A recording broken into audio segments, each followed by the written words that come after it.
Excellences, Messieurs les chefs d'État et de gouvernement, honorables ministres, Monsieur le directeur général d'Africa CDC, distingués partenaires, Mesdames et Messieurs.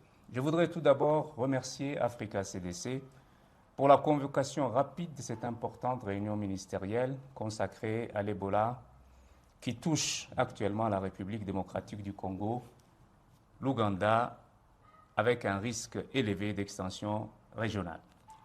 Je souhaite également saluer le leadership remarquable du directeur général d'Africa CDC, ainsi que l'engagement des gouvernements de la République démocratique du Congo, de l'Ouganda et du Soudan du Sud, qui ont démontré, lors de la réunion de Kampala, que l'Afrique est capable de parler d'une seule voix aux menaces sanitaires en finalisant un plan de réponse de 319 millions de dollars. Cette épidémie nous rappelle une vérité fondamentale.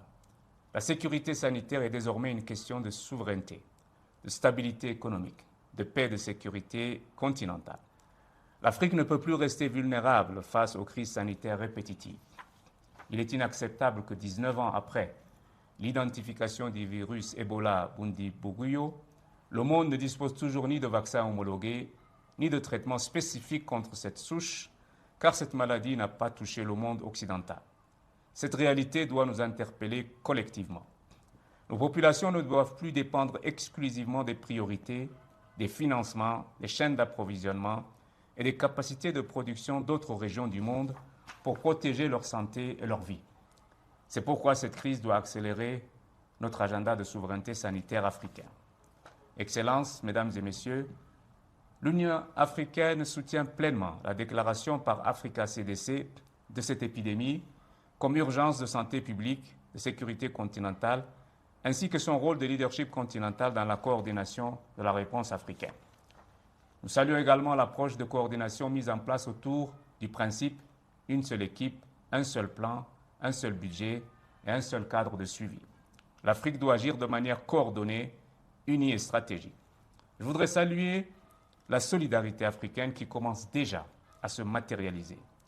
Je félicite chaleureusement son Excellence Monsieur le Président Cyril Ramaphosa et le gouvernement sud-africain pour leur contribution volontaire de 2,5 millions de dollars américains à Africa CDC afin de soutenir cette réponse continentale.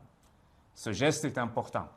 Il traduit concrètement le principe selon lequel les problèmes africains nécessitent un leadership africain et une responsabilité africaine. Je salue également la mobilisation du secteur privé africain, notamment celle de M. Aliko Dangote, du professeur Bénédicte Orama et d'autres leaders économiques du continent qui se tiennent aux côtés de l'Afrique dans ces moments difficiles. Cette épidémie doit également être un signal d'alarme pour renforcer nos investissements dans la préparation aux pandémies. Nous devons accélérer le développement des instituts nationaux de santé publique, les centres d'opération d'urgence, les systèmes de surveillance, la génomique, les personnels de santé communautaire et surtout les capacités africaines de recherche, d'innovation et de fabrication locale.